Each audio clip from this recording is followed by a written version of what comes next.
What's up, you guys? Welcome back to another Commander deck tech video, talking about another competitive EDH one. This is a deck by Elder Drunken Highlander over on Moxfield, so go check them out. This deck does come with a primer, which I do appreciate, especially if we're going to talk about more competitive decks. It's nice to know exactly how to take advantage of the deck we have here. So the description says putting things directly into play ignores most stacks and most interaction. This means we have very safe wins. Also, Minn makes bear tokens. So this deck is called Min-Maxed Combo Deck CEDH. And using the commander option Minn Wily Illusionist. So for 3 mana you get a 1/3 Gnome Wizard. Whenever you draw your second card each turn, you create a 1/1 blue illusion creature token with this creature gets +1 power for each other illusion you control.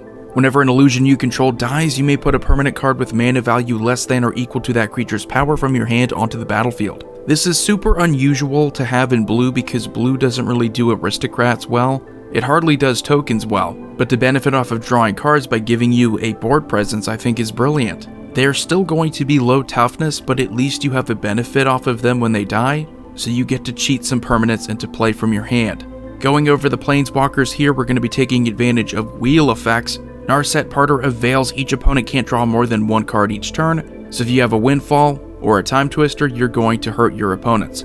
And then we have Jace, Wielder of Mysteries to be kind of like another Laboratory Maniac. If we draw a card while there's no cards in our library, we win the game instead. Teferi, Master of Time is all around just a great mono-blue Planeswalker to have in any kind of mono-blue competitive EDH deck, since we get to activate his loyalty abilities on any player's turn anytime we could cast an instant.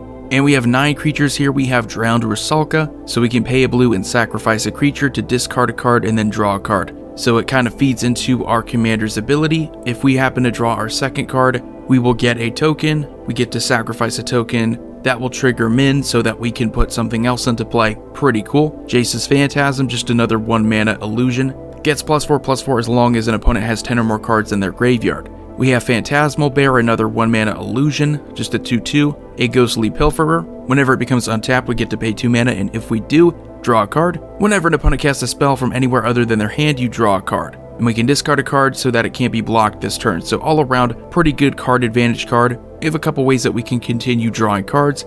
Not an illusion, but I think getting that kind of card draw off of a 2 mana creature is pretty decent. And then we have Gilded Drake and Phantasmal Image. These seem to be like 2 of the go-to cards now if you're looking to add a blue creature to a competitive deck. Gilded Drake is way more expensive, of course, but always been pretty good. Put it into play, you get to exchange it for another creature that your opponents control. And Phantasmal Image does benefit from the fact that it's an illusion. So instead of stealing a creature, it just comes into play as a copy of one on the battlefield. And Nimble Obstructionist, when you cycle it, you can counter target activated or triggered ability you don't control. And then we have Toothy, Imaginary Friend. This is another illusion creature. Whenever we draw a card, we put a +1/+1 counter on him. And when Toothy leaves the battlefield, we draw a card for each +1/+1 counter. And then we have Melaku, the Clouded Mirror. I believe this is part of a combo. We can pay 1 mana to return a land we control to its owner's hand to create a 1/1 blue illusion creature token with flying. Got our sorceries here. We have Gitaxian Probe, so we can pay 2 life to draw a card and look at a player's hand. We have Transmute Artifact. So we sacrifice an artifact and pay the difference between that artifact's cost and the artifact that we search up from our library, and we put it straight into play. We have Solve the Equation. 3 mana, search our library for an instant or sorcery card, reveal it, and put it into our hand. We have Time Twister. Each player shuffles their hand and graveyard into their libraries and then draws a new 7. And then we have Windfall. Discard your hand. Each player draws cards equal to the greatest number of cards previously held in hand. And then we have Bribery, so you get to steal something from an opponent's deck, get to steal a creature card, put it straight into play.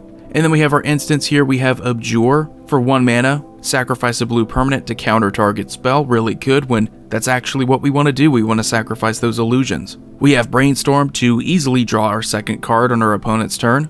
We get to draw 3 cards. We have Chain of Vapor, so bounce a non-land permanent to its owner's hand. They can sacrifice a land to copy it, but they're probably not going to. We have Dispel, counter target instant. Flusterstorm, counter target instant or sorcery spell unless its controller pays 1 mana. Also has Storm to make that even more difficult. We have Mental Misstep, counter target spell with converted mana cost 1. We have Miscast, counter target instant or sorcery spell unless its controller pays 3 mana. Mystical Tutor to search up an instant or sorcery card and put it on top of our library. We have Rapid Hybridization, destroy a creature that get a 3/3 frog lizard. We have Read the Runes, draw X cards for each card drawn this way, discard a card unless you sacrifice a permanent. Great way to sacrifice those illusions and cheat stuff into play. We have Repeal, return target non-land permanent with converted mana cost X to its owner's hand and then draw a card. We have Spell Pierce, counter target non-creature spell unless its controller pays 2. Swan Song, counter target enchantment, instant or sorcery spell. Its controller gets a 2/2 bird. Counter spell,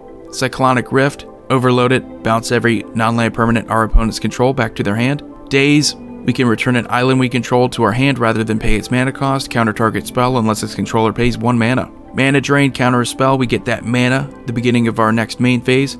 And we have Muddle the Mixture. We can transmute it for 3 mana to search up anything for 2. If not, it can counter target instant or sorcery spell. We have Perilous Research, draw 2 cards and then sacrifice a permanent. Great way to trigger our Minn. We have Resculpt, exile target artifact or creature, its controller creates a 4/4 blue and red elemental creature token. So one of the few ways that blue has of actually dealing with an artifact. Fierce Guardianship is a free negate if we have our commander out there. We have Force of Negation, also another negate, but it's kind of like a Force of Will where we don't have to pay its mana cost if we exile another blue card from our hand. Frantic Search is another way we can trigger our commander. Instant speed, draw 2 cards and then discard 2 cards, untap up to 3 lands. Intuition, search for 3 cards. An opponent chooses one of those cards, we put that into our hand, and the other 2 go into our graveyard. Whir of Invention, X and 3 blue, we get to search our library for an artifact card with converted mana cost X or less and cheat it into play. And then we of course have our Force of Will. Then we have our mana rocks here, Chrome Mox, Jeweled Amulet, Jeweled Lotus, Lotus Petal, Mana Crypt, Mox Diamond, Mox Opal, Grafdigger's Cage to keep our opponents from casting cards from their graveyard. Also keeps creatures from entering the battlefield from the graveyard or from their libraries. Mana Vault for more mana, Pithing Needle. Activated abilities of sources with the chosen name can't be played unless they're mana abilities. We have Sensei's Divining Top to fix the top 3 cards of our library. We have Skull Clamp, so we get to easily kill off those tokens because they're always going to have 1 toughness, making it easy to draw 2 cards, trigger that ability again, get another token. We only get that token once a turn, but it's still worth it to draw a couple cards and at least get another one to replace it. We have Soul Ring for more mana, Altar of Dementia. If we get those tokens up there in power, this can be pretty deadly. We have Damping Sphere. Each spell the player casts costs 1 more to cast for each other spell that player has cast this turn, so it really punishes the storm decks. We have Torpor Orb to prevent creature ETBs from happening. We have Weathered Runestone. Non-land permanent cards in graveyards and libraries can't enter the battlefield, and players can't cast spells from graveyards or libraries, so it's pretty much another Grafdigger's Cage. We have Rod of Absorption.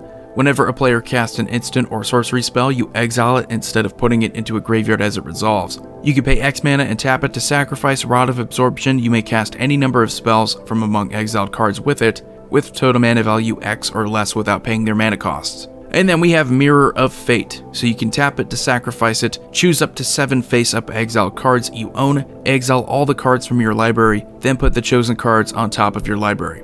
This is a really easy way that you can empty your library, and then just win off of something like a Jace, end up using something like a Gitaxian Probe when you have no more cards in your library. That's pretty unique. We have our enchantments here, Mystic Remora. We have Seal of Removal, so we can sacrifice it to bounce a creature back to its owner's hand. We have Counterbalance, so that we can use the top card of our library to counter a spell. We have Arcane Laboratory. Each player can't play more than 1 spell each turn. We have Back to Basics, non-basic lands don't untap during their controller's untap steps. We have Rhystic Study for more card draw. We have Teferi's Ageless Insight. So if we would draw a card except the first one we would draw in each of our draw steps, we draw 2 cards instead, making it super easy to trigger our Minn, get another illusion token. And our lands, we have a bit of utility here at Academy Ruins. We get to put target artifact card from our graveyard on top of our library.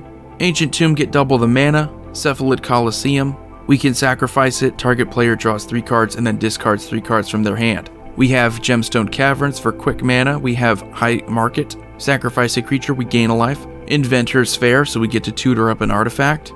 Mystic Sanctuary, so that we're able to get an instant card from our graveyard and put it on top of our library. And we have Urza Saga and War Room, so that we get to benefit off of only playing blue. We get to draw another card. So anyway, let me know what you think about this pretty cool looking Minn Wily Illusionist commander deck here. Again, this is not my own, this is Elder Drunken Highlander on Mox Field. I think it's pretty cool. I don't think we've had this before in blue where it's about aristocrats. An aristocrat creature is a creature that gives you some benefit when it dies, or there's some kind of advantage to killing off your own creatures. As far as a competitive deck goes, I don't know if this is exactly the way that I would personally build it. I think it has even more potential casually, just because there's a lot more that you can do with permanents. Competitive EDH would be about the responses, it would be about the instants and sorceries. I don't know if you're getting the most out of that second ability where, when an illusion dies, you get to cheat something into play. But you still have some good permanents in here.